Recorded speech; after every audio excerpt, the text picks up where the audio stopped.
I'm weirdly close. Is it working? Is it?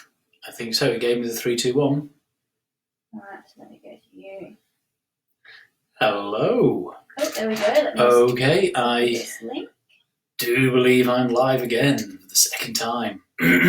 Just let me check with my administrative assistant. Am I live, love? You are live. In fact, let me just copy this link to everybody. Apparently, I am live. And post. You've already got 2 eyeballs. So, fantastic.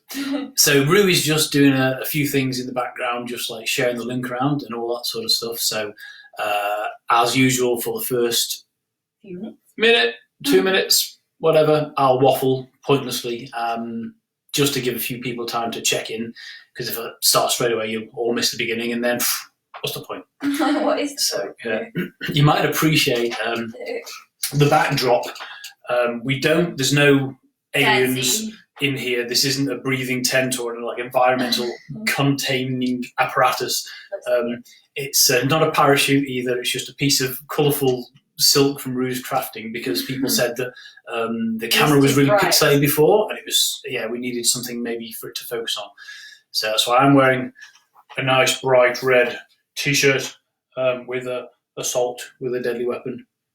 Yeah. And this is also acoustic.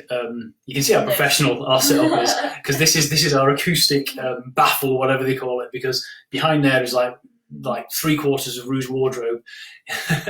it's dresses and skirts and leggings and all sorts of stuff. But it looked a little bit too higgledy-piggledy for us to put as my backdrop. It was too rainbow. He was upstaging me. Let's face it. It's simple as that. Anyway, I think it's beautiful. Look at the. It's all rainbowy and pretty, but I can see it's not very bad. Care Bears and My Little Pony. Yeah, it's fine. We're just and all sorts of delights. Oh, brilliant. Anyway, right. Right, well, you are good to go. Okay, so I'm going to start in just a few seconds. I'll tell you a little bit about this story first. Oh, that's not alcohol, by the way. I'm swinging my neat rum bottle. It's not. Filled with water. It's not rum. Because I'm in Australia and it's damn hot, even though it's 2 a.m. It is quite warm. You're lucky. If I'd have been doing this at like 2 o'clock in the afternoon, our time, I'd be wearing nothing. Speedos, if you were lucky.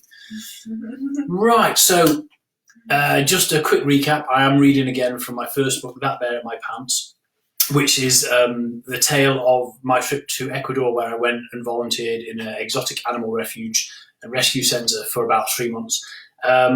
And what I've decided to do, instead of reading every single chapter, because, it is a big book. Not only is it thick, but there's like little tiny print on there. So it's huge. It's a grown-up book. I think the audio guy who did my audiobooks, I think it is something in the region of 10 or 11 hours read at a sensible reading pace. So what I'm going to do, I'm just going to pick some of my favourite chapters, or chapters that people have requested, people have read the book and like them. So this one is about, it's commonly referred to as the one where I got that truck stuck. Bit of a spoiler alert there, in case you're wondering the topic of the story. Ruined it. Anyway, so just a little recap. The boss, the landowner who owned the farm that the animal refuge was set up on, was called Johnny, Don Johnny, and he was obviously a big man in those parts.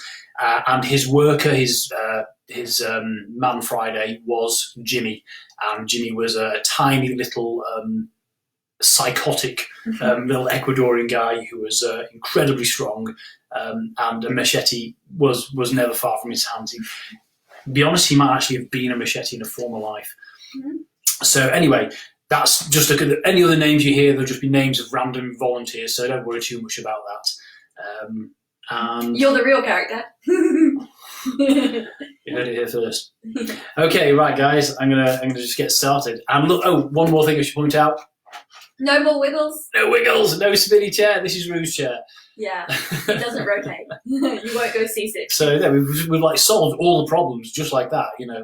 Anything you can't solve with shiny fabric and a non-wobbly chair, well, that's beyond our pay grade. So Here we go then, guys. This one is called Pit Stop.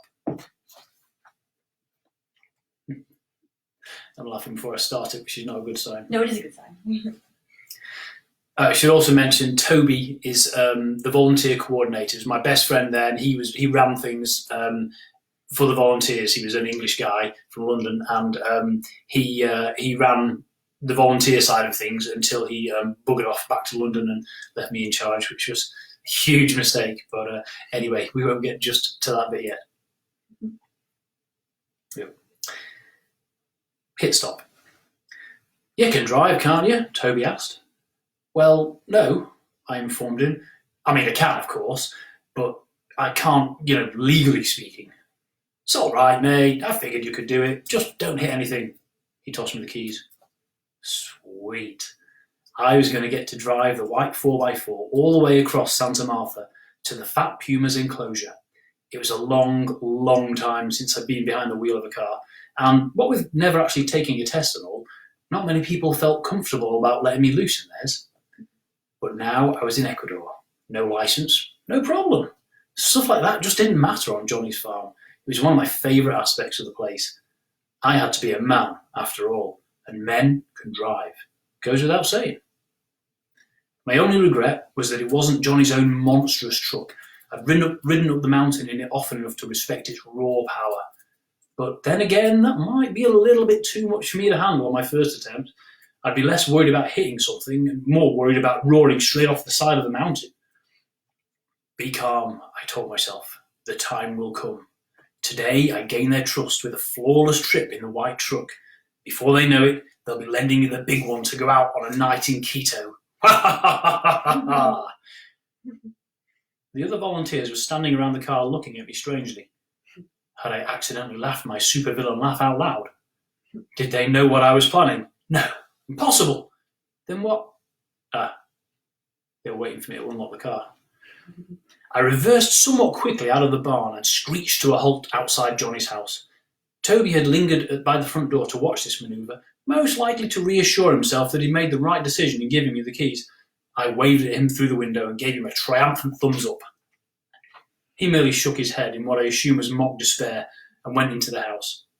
Ashley and Layla, two of the volunteers, wandered over to the truck and threw their tools in the back. Then they both rather prudently climbed into the cab beside me instead of joining their equipment. Clearly, my opening gambit had not instilled much confidence. It might be a little bumpy, I warned, to cover my back in case I went a bit too fast. I had to get used to the clutch and the brakes whilst travelling downhill over a narrow, twisty and seriously knackered farm track. Bumpy was likely to be the understatement of the century, so it seemed fair to warn them. Off we went. I drove slowly, but not too slowly. You never know when Jimmy might be watching, and even Toby copped shit from him for cautious driving. I had no desire to be told I drive like a vegetarian. I swung round a few corners and bounced off some of the larger rocks in the path. A few minutes later we'd arrived, rattled but essentially undamaged, at Garfield's enclosure. My heart was beating triple time. Here we are, I pointed out, trying to sound casual. The girls peeled themselves out of the back seat and reclaimed their tools. You can go a bit slower, moaned Layla. We're not on a time limit. Every time you go over a bump, our heads hit the roof, and the faster you go, the harder our heads get bashed. Mental note to self, drive faster. So sit in the back the next time, I told her. I felt I had the right to be flippant. I was the driver. Entering Garfield's enclosure was my second adrenaline rush of the day. It was always thrilling to be close to such a massive beast, though he never seemed even remotely bothered. I'd still never seen him move. I could easily have believed he was too fat to stand if it wasn't for the amount of effort he seemed to put into distributing scraps of chicken carcass all over his enclosure. Chunks were scattered through the bushes, stuck halfway up trees, partially buried in half a dozen locations. It always took a long time to gather the various pieces and finally inter them. Maybe he just liked the company and wanted to prolong our visit. I'd like to think this was the case, because the other alternatives were that either he fed with a mindless ferocity that belied his bulk, or that he sadistically enjoyed tearing the chickens to shreds. Eventually, the gory duty was finished. All three of us trekked back up to the car and ditched our tools and gloves. I was elated. Time for me to take the wheel again. Hop in, guys, I said gleefully. You got to turn round first, Layla pointed out. Oh, yeah. Do you want to get in now, or shall I turn around and pick you up on the way back? The girls exchanged glances.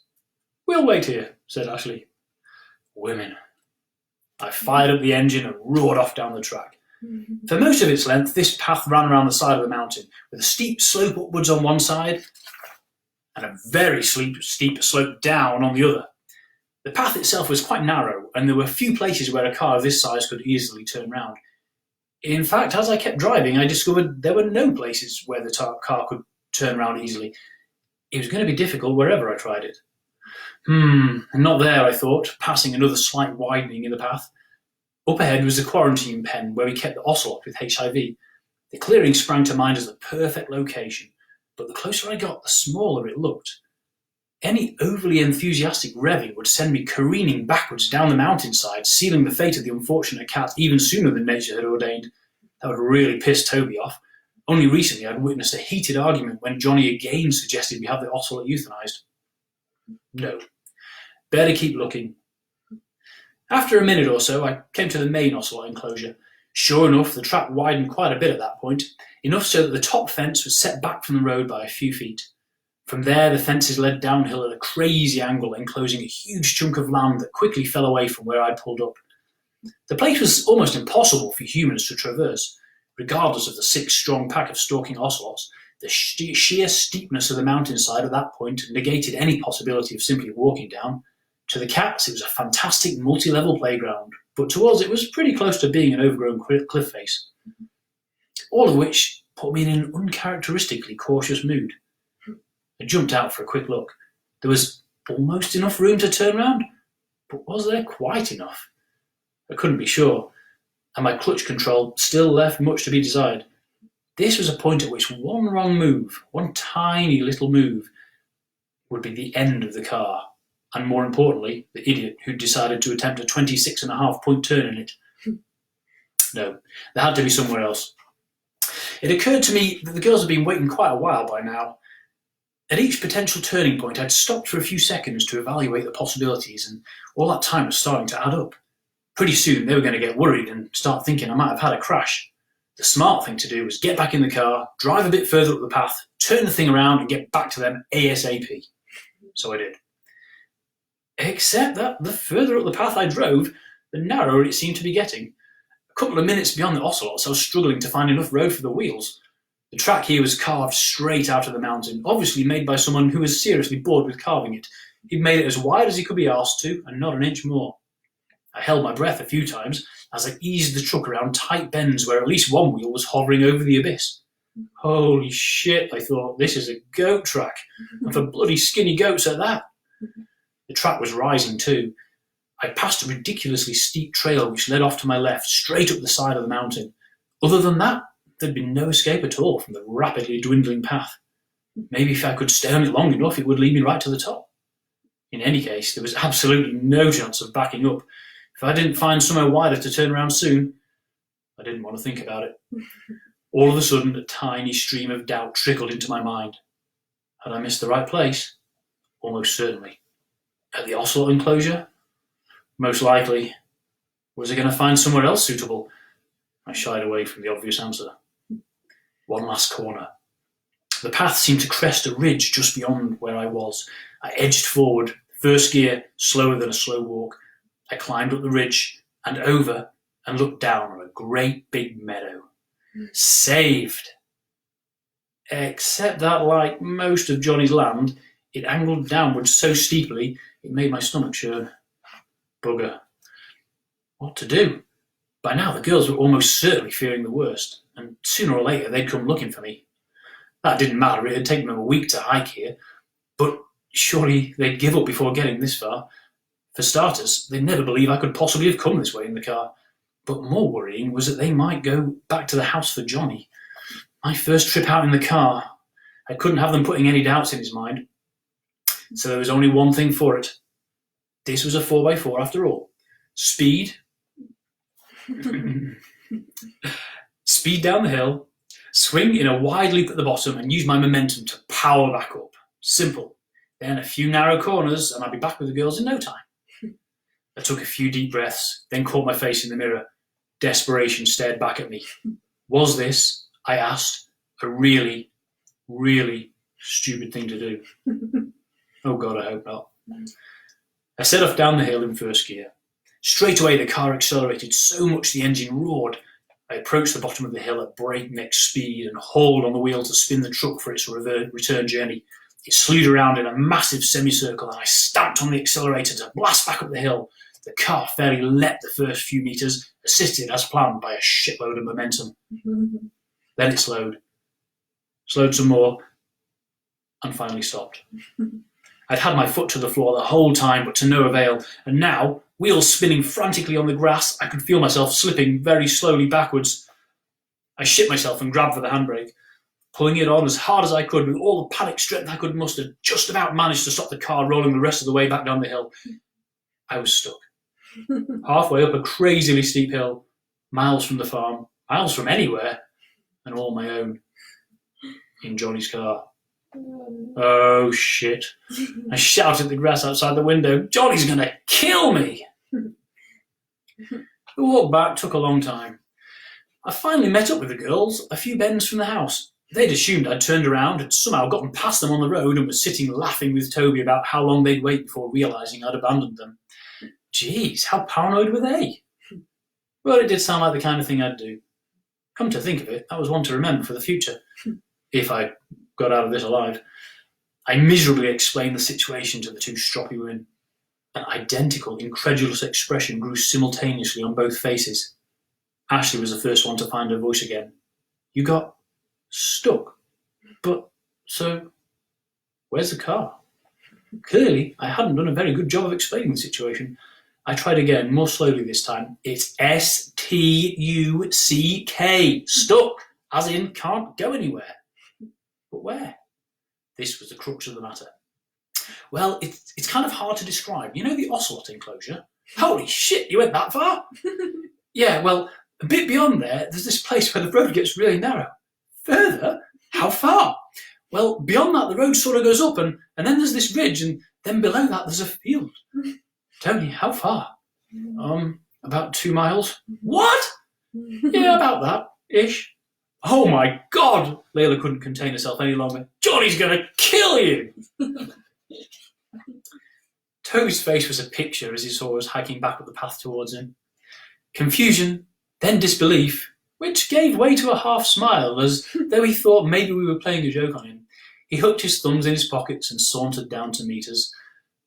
As he got closer, he could read my expression. I watched his change rapidly into something approaching horror. Where's the car? He asked fearfully. What have you done? Oh, nothing much. I tried to grin and put him at ease. Just got a little stuck. Stuck? Oh, shit. Is it okay? Oh, yeah, I didn't hit anything. At the memory of his earlier advice, I could smile again. Yeah, absolutely nothing wrong with it at all. Just got the bloody thing stuck is all. I braced myself for the inevitable question. Where? Well, I told him. Oh my God! He wasn't impressed. I don't even know where that is. Are you sure you went past the ocelot enclosure? Yeah, pretty sure, yeah. 'Cause that's where I normally turn around. Yeah, I thought it might be. So past the ocelots then. And a bit further up the path. See, it gets really narrow and then starts to rise. I don't know that bit, he admitted. I've never been that far. How far is it in total? What, you mean from here? Yeah, from here. How far? It was my favourite part. About 2 miles. 2 miles? The farm isn't even that big. That's not even Johnny's land. Yeah, so look, can we take the other truck or something and just pull it out? I don't know. I'll have to tell Johnny. All of a sudden his eyes twinkled. Oh, mate, he's gonna... I know. Johnny was fairly pragmatic. Toby had hardly gotten through the first few sentences of his explanation when Johnny glanced at me, then away again with a muttered curse. That world-weary look he did so well came over him, as though he wasn't really capable of coping with the stupidity of foreigners. He listened in silence to the rest of it, until Toby ran out of words and started to study the tile floor. I'd been doing the same since we came in. I could feel rather than see Johnny's gaze travelling from one of us to the other, then back again, as though weighing up who was most likely to blame for this disaster. Then, all of a sudden, he walked out the front door. A few seconds later, we heard the engine of his truck fire up and ran up to join him. Mass! Mass! Toby shouted from the back of the truck. He was telling an amazed Johnny that we still had further to go. He'd been repeating this at every bend in the path since we'd passed the ocelot enclosure, in response to ever more violent-sounding questions coming from the cab. Jimmy was sitting in the back with us, grinning madly. Nothing could possibly have amused him more, though he was struggling not to show it in front of Johnny. Safe in the back of the truck, he'd spent most of the trip asking me to repeat bits of the story as though he couldn't quite understand my attempt to explain in Spanish. Every so often he would shake his throat, then point at me and draw a finger across his throat. The joke was wearing thin. Even from the back, I could hear the incredulity in Johnny's voice as the truck sat before the final rise in the path. I glanced at Toby and nodded. Mirth was shining in his eyes as he relayed the message in Spanish back through the cab window. Yes, up there. Johnny muttered a few choice curses and started up the hill. He drove right up and over and stopped the car at the top of the meadow. It was several seconds before I heard him speak. Chucha madre, he thundered. It was a uniquely Ecuadorian way of swearing, invoking certain parts of one's mother's anatomy that are usually reserved for occasions when no other words are adequate. Toby stood up to get a better look over the cab. There, far, far below us, facing up, was the tiny white outline of the missing truck. It was more than he could take. "Oh my God!" he exclaimed in total disbelief. Then he collapsed back into the truck, laughing so hard he was crying. From up here, it did look pretty ridiculous. I couldn't help it. I started to chuckle, and before long, the pair of us were wetting ourselves, rolling around, holding our sides in hysterics. Good God, it was funny. Johnny was of a slightly different disposition. Faced with an almost impossibly steep hill and what from this distance appeared to be a 2-inch scale model of his white truck parked 200 metres down it, he positively growled, favouring both Toby and myself with the blackest look I'd ever seen him deliver. I could guess it would be a while before he'd let me drive again. Without telling us his plan, he fired up the engine and roared down the hill to where the white truck was mired. I surveyed the mess I'd created. Huge muddy tyre tracks had been carved through the long grass behind the wheels by my efforts to persuade the car to keep moving, all to no avail.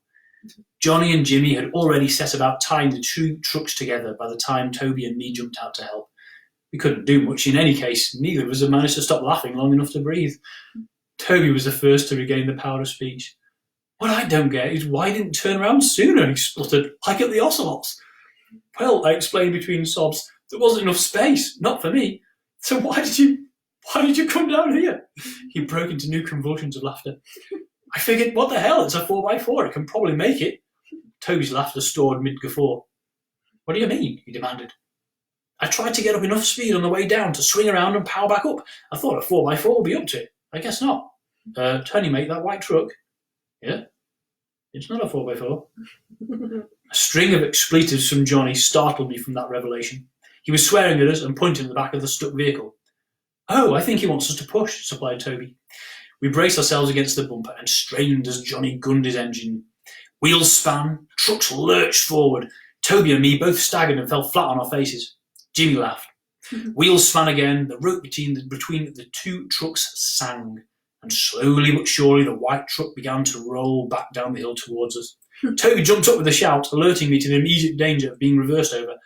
I jumped out of the way, but the car never got near either one of us. Its brief bid for freedom was almost over before it began, arrested by the rope fastening it to Johnny's tow hook. The white truck could never pull Johnny's, even downhill, but neither could Johnny's pull the white. He was stuck too. A few choice oaths accompanied Johnny's realisation that his prized vehicle was going nowhere. He floored the accelerator and spun the wheels violently for a few seconds as a substitute for kicking something. Then he got out and roared something indecipherable at Jimmy. Jimmy quit grinning at us and ran to help his boss untie the rope between the two trucks. It seemed the battle was over, for now at least, and the hill had scored the first victory. The Ecuadorians piled back into the good truck, and with me and Toby panting through the twin efforts of pushing and laughing, we managed to get the tyres back onto unspoiled ground. As soon as the wheels stopped spinning and started to bite, the truck surged forward. Better prepared this time, Toby and I both stayed on our feet and watched as, without a pause, Johnny roared off up the hill. It was a truly impressive display of what a real 4x4 could do, and was marred by only one thing. He didn't bother stopping for us. He gained the crest of the hill, shot over the top of it, and disappeared out of sight. By the time we'd jogged to the top ourselves, we could just see the tail lights disappearing around a bend a good way further down the road. "How far do you reckon it is back to the house?" I said, unnecessarily. I knew the answer. About 2 miles. Neither of us laughing now. You think he's coming back? I knew the answer to this one too. Toby didn't even bother answering. He just gave me a resigned look and started walking. Half an hour later, we agreed we were almost halfway home. It was going to take quite a while, but not forever, and it was a nice day. It would have been a lovely walk if I hadn't been more than a little worried about what kind of welcome awaited me at the end of it. We pressed on, and before long started to hear a noise in the distance. What the hell is that? A plane? Toby's guess was better. The chainsaw. He's probably practicing for when you get back. I noticed he's excluded himself from the equation this time. Well, it was my fault. The noise grew louder and closer. Oh no, Tony exclaimed suddenly. I know that sound. The tractor hove into view round the next bend, heading towards us like a bat out of hell. It's the tractor's engine, he finished helpfully. No shit. So that meant Toby, as usual, was almost a whole heartbeat ahead of me. He didn't leave us, he just went for the tractor. The same thought occurred to both of us simultaneously. I know this because after years of being scared of looking stupid, I can instantly recognise the same fear in others. And how stupid would we have looked, having walked all this way, bitching the whole time about being abandoned? As one, we turned and sprinted back the way we'd come. By the time we made it to the top of the hill, sweat was pouring off us. This morning it turned out to be a lot more work than I'd anticipated. Jimmy had just finished hitching the white truck to the back of the tractor. He jumped up into his cab and put the tractor in gear. It strained for almost an entire second, then ripped the truck free of the muddy skid marks and dragged it straight up the hill. The two bound vehicles pulled up next to us as we stood, dripping and panting on the crest of the hill. Jimmy leaned out of the cab. You like to walk, eh? Or you want to ride this time? Not only could I understand the Spanish, he'd said it simply on purpose, I could almost hear the sarcasm dripping off every carefully enunciated syllable. Toby's breathless reply brought a snigger from above. The tractor edged forwards, taking up the slack in the line. What was that? I didn't catch it, I asked. He looked at me with the same resigned expression he'd offered me earlier. I told him I'd untie the truck and drive it home. Oh, cool. Toby shook his head. No. He told me to leave it tied. He said we could ride in the truck, but Johnny doesn't trust us to drive anymore. He sighed. He heard of us. And that's it, guys. I'm not surprised. Yeah, no kidding. What were you thinking? In my defence, see, at that point, I'd not really been out of England an awful lot. Or driven much. Or ever driven, really. I had a car very briefly, and because I didn't have a licence to drive it, so I just left it parked. And then when I went home from university for a holiday, I lent it to a friend, and it got crushed. The amusing part is it was flattened by a stationary truck, and I was a bit confused at first. I said, "How can a stationary truck flatten it?" And she said, "No, it was a truck full of stationery outside the paper shop that reversed into it and totaled it." So happily, I got a cheque for its insurance value, which paid for a bit of rent when I came back from my first travelling, which hadn't been paid. So happy days. But yeah, when I went to Ecuador, I hadn't seen a lot of what you might know as pickup trucks because they don't have them in England.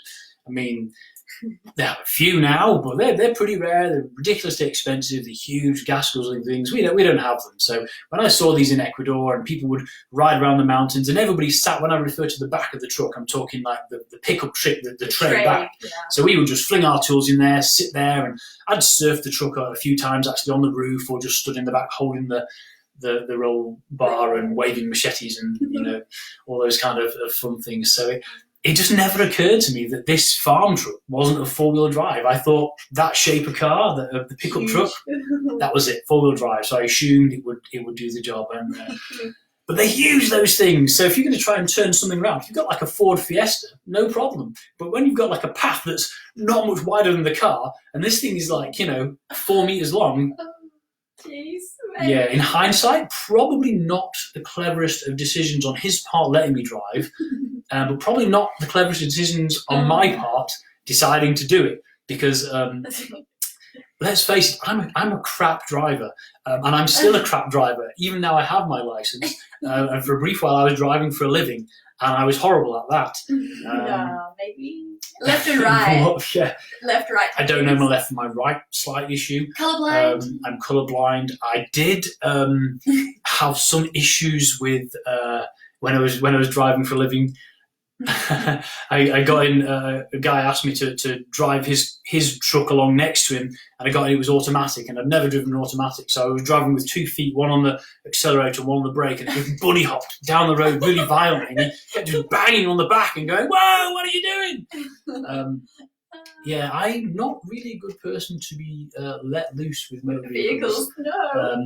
Anyway, as that will demonstrate. So if I ever end up visiting you, don't let him fine drive. reader, yeah, don't let me a car. Anyway, that's it for now. It's getting late here, so I'm going to let you guys go, and I'll put this up on YouTube. Happy Easter, everyone. Stay safe, stay healthy, and all that. Look after yourselves. Yeah. Be happy. Try and enjoy yourselves. We're all in this together, eh? And fingers crossed. Yeah. All hopefully will come It'll all good. be good. Definitely be a different world. A funny world. It's always good. Happy Easter, guys. I was going to say something else then. What was I going to say? Oh, I was going to say, yeah. I'm going to do this every week from now on. And I forgot to mention it this time. I'm not the most organised of people, so I would, just so you know in advance, anybody who's watching this, every Sunday at 2 a.m. Perth time, which is 7 p.m. in the UK. I think it's 2 in New York and 11 a.m. 2 in the afternoon in New York and 11 a.m. in LA. Sort yourselves out around that. I'll be doing a reading. I'm going to skip through, so if you have any recommendations for favourite chapters that you want me to read, otherwise I'll just basically pick ones. I figured if I do 5 from this one and then 5 from each of the other books, that's like 25 chapters, which is getting on for half a year's worth of this stuff. So if you're not sick of me by then, if you're not sick of me by then, I'll have another book out because I'm working on one right now. You heard it here first. Yeah. There's going to be the another next travel book. Kind of travel book. We'll see how that goes. Anyway, so if you fancy a particular chapter, let me know. And otherwise, I will be back next week with same time, different place. That one, probably. Possibly. Which one? I don't know. Speak to them. Oh, random. Lucky dip. Right. Awesome. See you later, guys. Thank you very much, and I shall end this live stream. Thanks, guys. Thank Bye. You. See you later. Bye.